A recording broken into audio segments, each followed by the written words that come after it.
Pope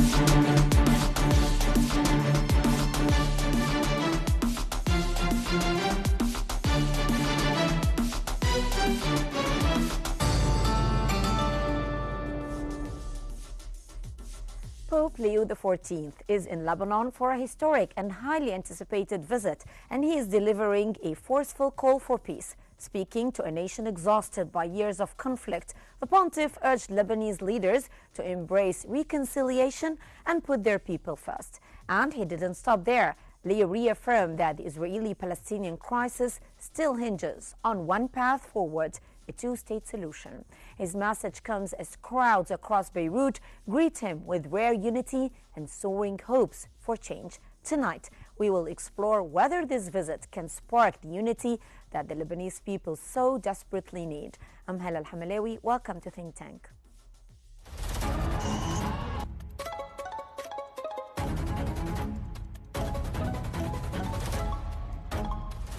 Our world is becoming unhinged.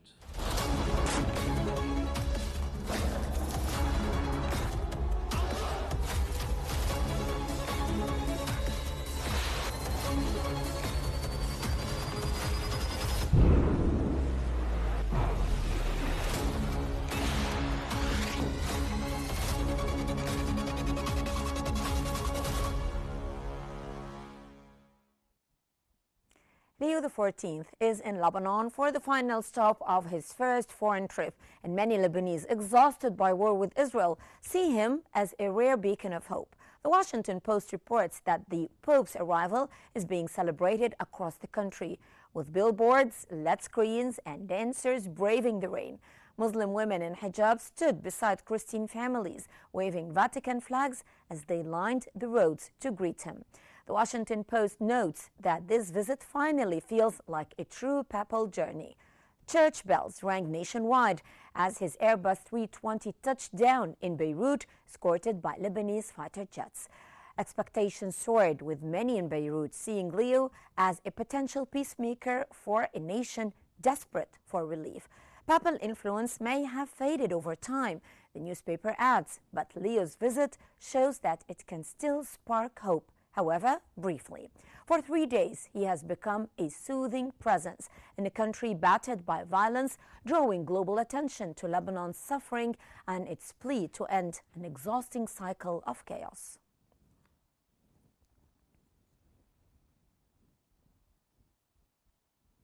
On the first day of his long-awaited trip to Lebanon, Pope Leo urged the Lebanese people to embrace peace and reconciliation, while reaffirming that a two-state solution remains the only solution to the Israeli-Palestinian conflict. According to the Arab Weekly, the Pope pressed the Lebanese to take up the path of reconciliation and called on the country's leaders to serve their people with commitment and dedication. At the presidential palace, he emphasized peace, using the word more than 20 times, and opened his remarks to a chamber of political and religious leaders by repeating, "Blessed are the peacemakers."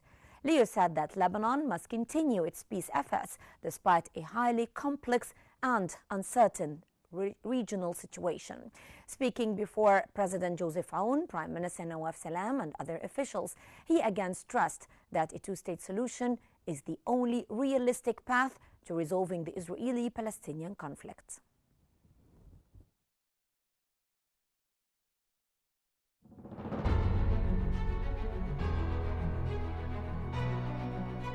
With Lebanon standing at a crossroads, Pope Leo XIV used his first day in the country to deliver a forceful appeal for peace.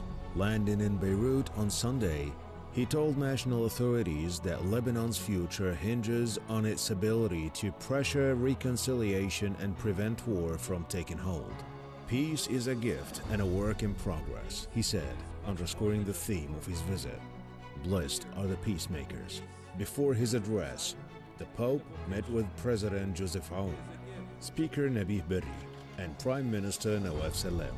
His plea comes as the year-old ceasefire between Israel and Hezbollah grows increasingly fragile, strained by more than 10,000 reported Israeli violations and recent wave of targeted strikes. In the past days, Israeli attacks have escalated, killing Hezbollah's top military commander and hitting a refugee camp. Hezbollah welcomed the Pope's visit while urging him to condemn continued Israeli aggression. The group reaffirmed its commitment to coexistence but insisted it retains the right to retaliate. It also vowed continued support for Lebanese forces in resisting any aggression. The fragile truce, brokered by the US and France, required Hezbollah to withdraw north of the Litani River and Israel to pull back from southern Lebanon. Yet Israel still occupies several strategic points and continues near-daily strikes across the country. Adding pressure, Washington has given Lebanon until year's end to disarm Hezbollah or face what it warns could be a new military conflict. Amid rising tensions, Pope Leo's call for reconciliation echoed through a nation struggling to chart its path forward. And to provide more analysis, joining us from Cairo is Dr. Mohammed Osman, International Relations Specialist, and from Beirut, Mr. Taqiyuddin Tanir, military expert. Welcome to Q News and welcome to Think Tank. I would start with you, Dr. Osman. Now, how significant is Pope Leo's visit to Beirut in the context of Lebanon's ongoing economic, political, and, of course, security crises? Thank you for having me, Hala. Of course, the visit of a senior global figure like the Pope of the Catholic Church to any given country is usually a major event in that given country or even region. But of course, with Lebanon, it takes new dimensions because Lebanon now is basically within inches of being in the eye of the storm. Lebanon is still suffering from political instability. It's still suffering from severe violations that are inflicted by or carried out by the Israeli occupation forces, whether by occupying territories of Lebanon or bombarding targets within Lebanon. And also, Lebanon is a multi-religious and ethnic country. And one of the major proponents of the political and sectarian scene in Lebanon is the Maronite community. And the Maronite Christian community, or the Maronite Church, is in communion with the Roman Catholic Church. So basically, the overall patriarch of Catholicism in the world is the Pope, and of course Lebanon has one of the largest Catholic communities in the Middle East. And of course now, so the visit of the Pope has so many symbolisms, and of course the Pope is usually an agent of peace. He is someone who advocates for peace, for peaceful solutions.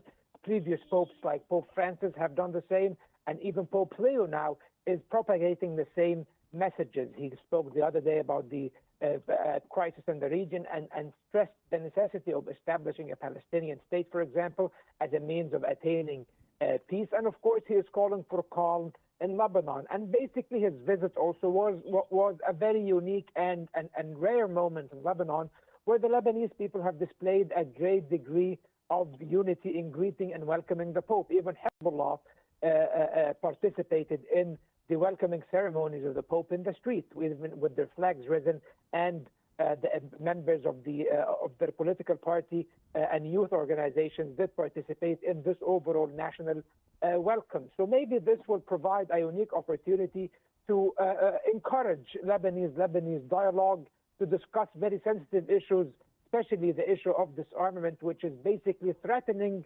Lebanon in a double-pronged way. On the one hand, it threatens Lebanon with civil war if it's not resolved politically.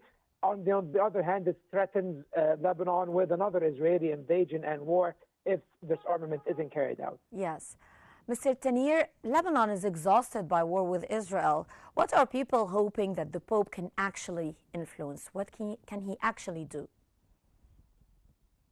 Good evening to you, to your viewers and guests, and thanks too much for your channel for hosting me. Always a pleasure, sir.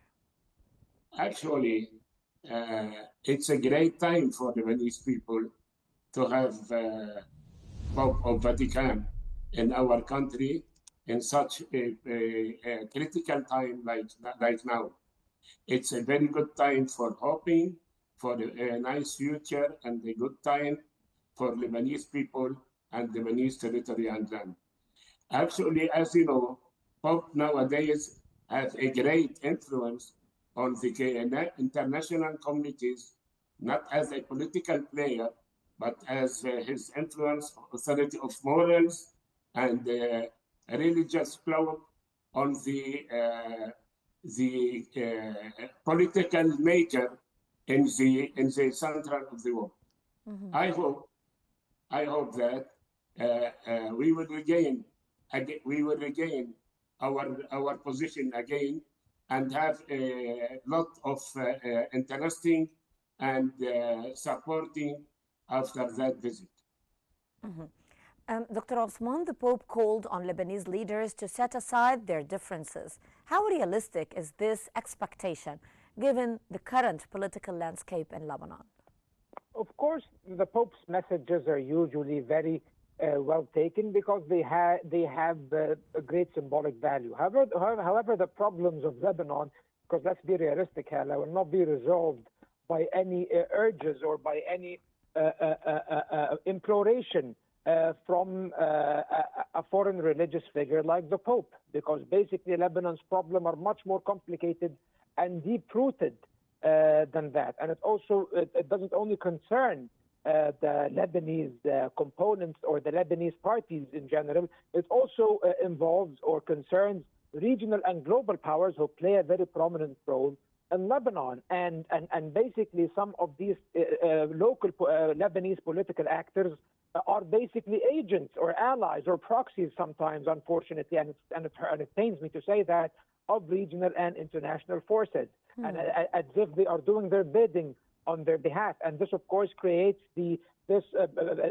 never-ending catastrophe in the Middle East that is Lebanon, unfortunately, that has always to be subjected to a perpetual state of political instability and is also vulnerable to foreign entanglements and foreign interventions hamper its stability and its prosperity. We've seen that with the Syrian occupation of Lebanon for decades. We've seen that on repetitive Israeli aggressions against Lebanon and Israeli also occupation of southern Lebanon for 20 years before, and various forms of foreign meddling like what the Iranians are doing, for example, with their support of certain political components in the Shiite community in Lebanon. So this complicates the situation, unfortunately, Hala, which makes it even harder and deeper than the Pope imploring the Lebanese to put their differences aside. However, of course, that does not mean that it does not have great symbolic value. It will encourage the moderates within all parties in Lebanon to move forward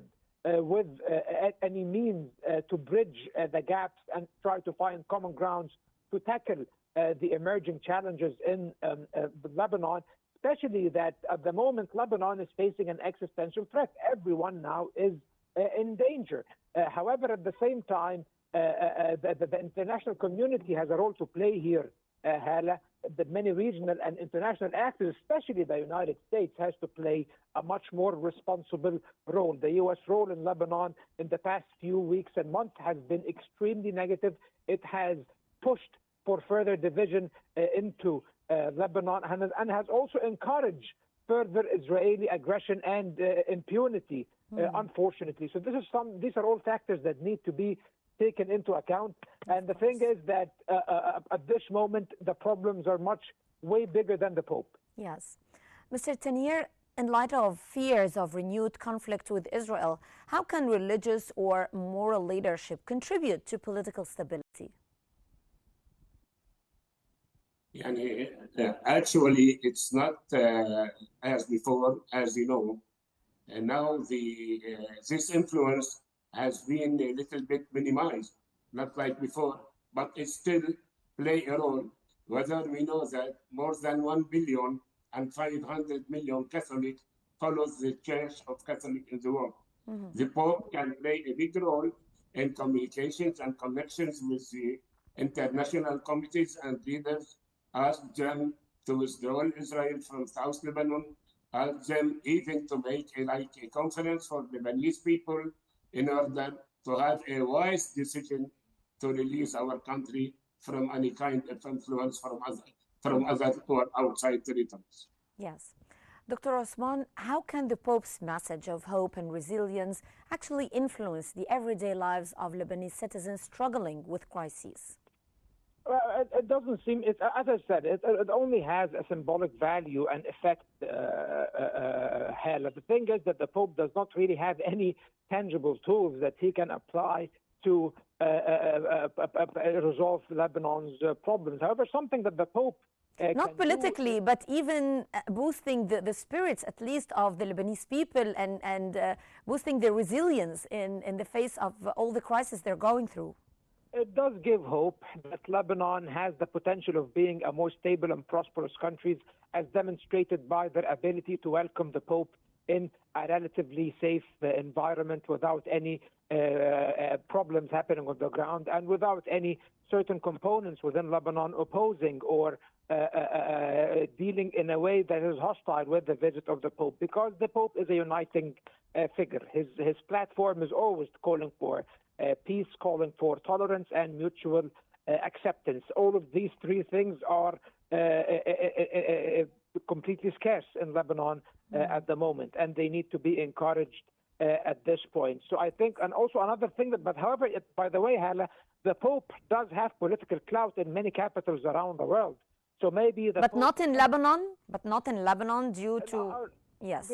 Because Lebanon's problems have to be resolved partially externally. So that means that the countries that so far are withholding economic aid from Lebanon, that are refusing to inject much needed investment and aid into the Lebanese economy, which has been struggling for the past 6 years.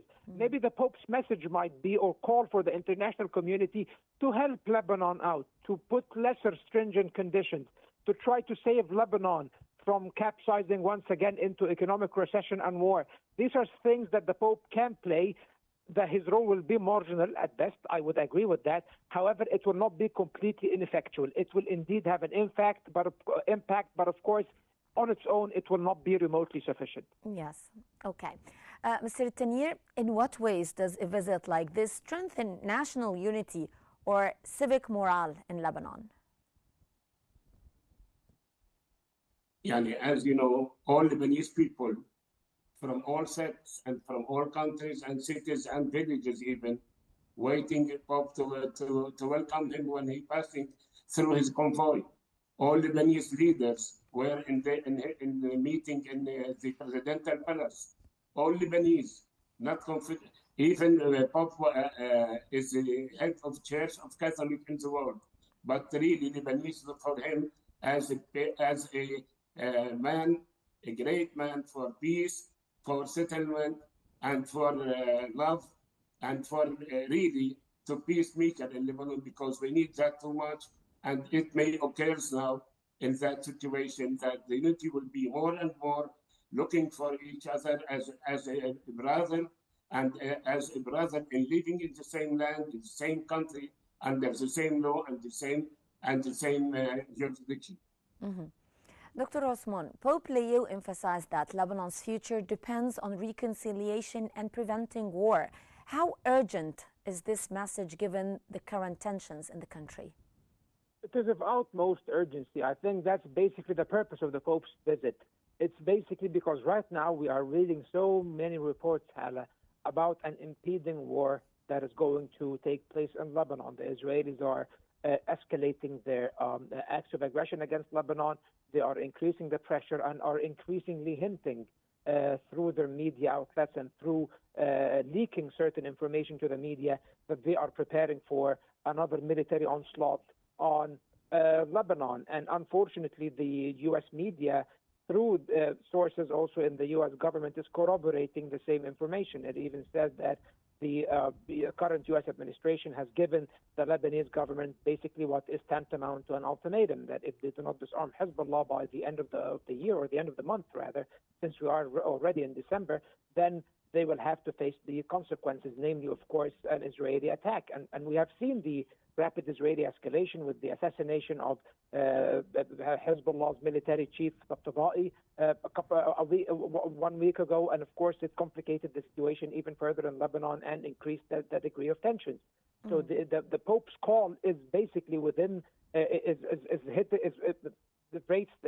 the hammer right on the nail, because it says that This needs to stop, and Lebanon does not have to undergo another war of aggression by the Israelis. Therefore, he is calling for reconciliation, and he is calling for peace and no further war in Lebanon. And also that the call is directed, as we said before, to the different members of the Lebanese political spectrum, that they need to prioritize the national interest, that everyone needs to give certain concessions in order to strengthen the power of the state and be more pragmatic in dealing with the crises of Lebanon. If each and every side sticks to maximalist aims that seeks to marginalize the other or exclude the other from the process, this will only result, as history has taught us in the case of Lebanon, into disaster and civil strife as usual. So I think that the Pope came at this critical time in order to promote this message to Lebanon, to the region, and to the international community. Yes. Mr. Tanier, the year-old ceasefire between Israel and Hezbollah is reportedly under strain, with repeated violations, of course, from the Israeli side. How fragile is this truce from a military perspective? As a matter of fact, I would like to tell you, not only from a military perspective, but also from a national and patriotic strategical point of view. We can do that by three things, actually: to ask for a national conference for all Lebanese components and leaders and the government itself, including Hezbollah party. Second, in order to reach to a certain compromise. Second, a national patriotic and brave decision from Hezbollah. And third, supporting from all international community. Fourth, and to supporting Lebanese army in order to improve himself and his capabilities in order to maintain all Lebanese land after the withdrawal of Israel occupation land. I think these 4 points are main important points for any next solution in Lebanon, especially in that critical situation. Dr. Osman, Hezbollah has reaffirmed its right to retaliate and its support for Lebanese forces. How likely is an escalation if tensions continue? Well, of course, Hezbollah now is being pushed back to the corner by the actions of the Israelis. Naim Qassem, the Secretary General, has threatened retaliation openly for the first time since this one-sided ceasefire has been promulgated about a year ago. And of course, this is an indication that escalation is imminent, unfortunately, and that Hezbollah at some point might be pushed to retaliate, even though I do believe they really do not want to retaliate, because they are in no shape to descend into another war with the Israelis. Hezbollah has sustained so much damage in the previous war. It lost the entirety of its leadership almost, including its historical leader, Hassan Nasrallah, who was basically a great symbol, a legend for the supporters of Hezbollah and even the Shia community in Lebanon.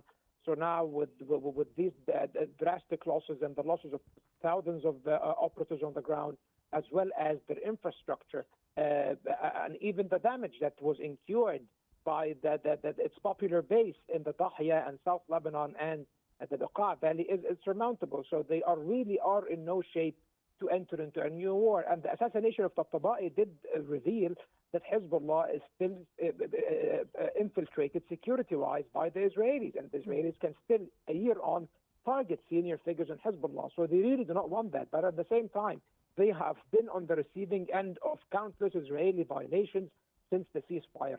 400 people have died due to Israeli strikes. Most of them are Hezbollah operatives. At some point, they will be provoked into retaliating because they have to retain whatever is left of credibility before their own constituency inside Lebanon, and also before their patrons in Iran, who are unfortunately are using them also as a bargaining chip in a larger scheme or a larger competition or confrontation with the United States with regards to Iran's nuclear program. So Hezbollah is in a very tough position at this point. I do not think they will initiate any action that will lead into an all-out war, but at the same time, the Israelis will keep prodding them and provoking them in order to get that very retaliation, so that it will be a justification for a future war of aggression. And unfortunately, all the indicators at this point and the variables on the ground do indicate that this is the direction that Lebanon is heading towards. Mr. Tanier, how capable are Lebanese state forces in maintaining control and preventing the conflict from spilling over, given the current military landscape in Lebanon? Really, Lebanese forces have enough capability in order to maintain and to implement any kind of orders from Lebanese political official leaders. And they do their best in order to maintain and sustain and obtain all secure on the land and even in South Lebanon, except the occupation land, knowing by 5 points. As a matter of fact, we need as a Lebanese forces and as Lebanese people, we need to raise up our army, to build our army again, to have reinforcement by technology and by weapons, and even to recruit more than 10,000 persons again in its forces.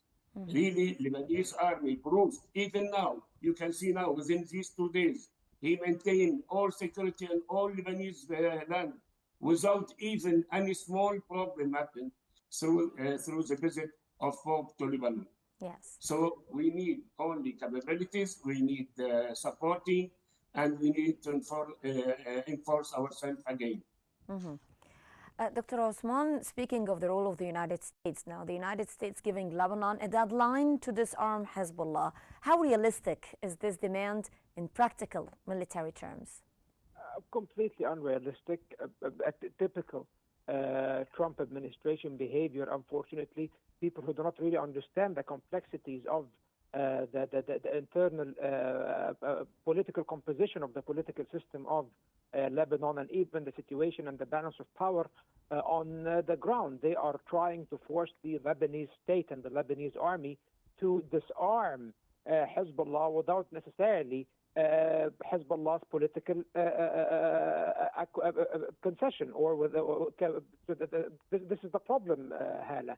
This cannot take place. This cannot be implemented realistically. And if in an alternative scenario where they imagine that the Lebanese army has the capability to try to disarm Hezbollah coercively or by force, this will result in a civil war in Lebanon. In the 20th century, we've already had 2 civil wars in Lebanon, one in 1958, which lasted a few months, the others in 1975, which lasted 15 years. Lebanon cannot afford to descend into another civil war given the current situation. So the thing is, the United States is making unrealistic demands, and I do believe, Hala, that they do know that these are unrealistic demands. Probably they want to create the justifications for the Israelis to pursue more aggression in Lebanon so that they can further diminish and weaken Hezbollah and even territorially expand in southern Lebanon. Israel has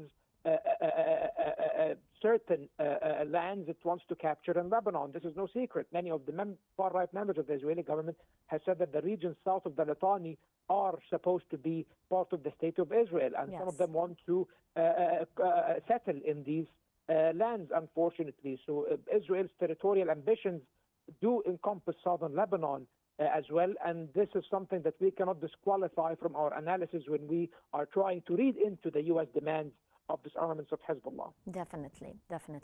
Mr. Tanier, from a military standpoint, what steps could be taken to reinforce stability and prevent a return to a full-scale war? Please, can you repeat the question again, please? Yes, sure. I was asking you from a military standpoint, what steps could be taken to reinforce stability and prevent a return to a full-scale war in Lebanon? As I told you before, really, we need 5-6 main points in order to minimize any problem in Lebanon. First of all, and I insist on this, a Lebanese national dialogue conference between all Lebanese components and army and leaders of the parties and all Lebanese leaders. That's first. In order to reach to a certain, after dialogue and after negotiation, I don't know any kind of connection, in order to reach a certain compromise prevent our country from any threat and risk. That's first. Second, we need supporting from international and Arab countries, from international committee and Arab countries for that point. Third, we need a wisdom and brave decision from Hezbollah party to disarm himself and give his weapon to the Lebanese army. Five, we need supporting for Lebanese army to inform itself and equipped with technology and the new weapons. Six, we need from Iran not anymore to interfere in our Lebanese situation and political things with any part against the other part. Fourth and seventh and last, we need from all countries to push on Israel to withdraw from our occupied area. I think these 7 points are very, very, very essential and vital to any things, as we say, and to maintain our secure in all Lebanese territory. Yes. I'd like to thank you so much, Mr. Taqiyuddin Tanir, military expert. Thank you so much. And also Dr. Muhammad Osman, international relations specialist. Thank you both, gentlemen, for your special insights and your valuable discussion. And that brings us to the end of today's episode of Think Tank, which always unveils the complexities of our changing world. And today we had a special discussion about the situation in Lebanon due to the Pope's visit. I'm Hala Al-Hamalawi. Thank you so much for watching. Stay tuned for more updates here on Q News.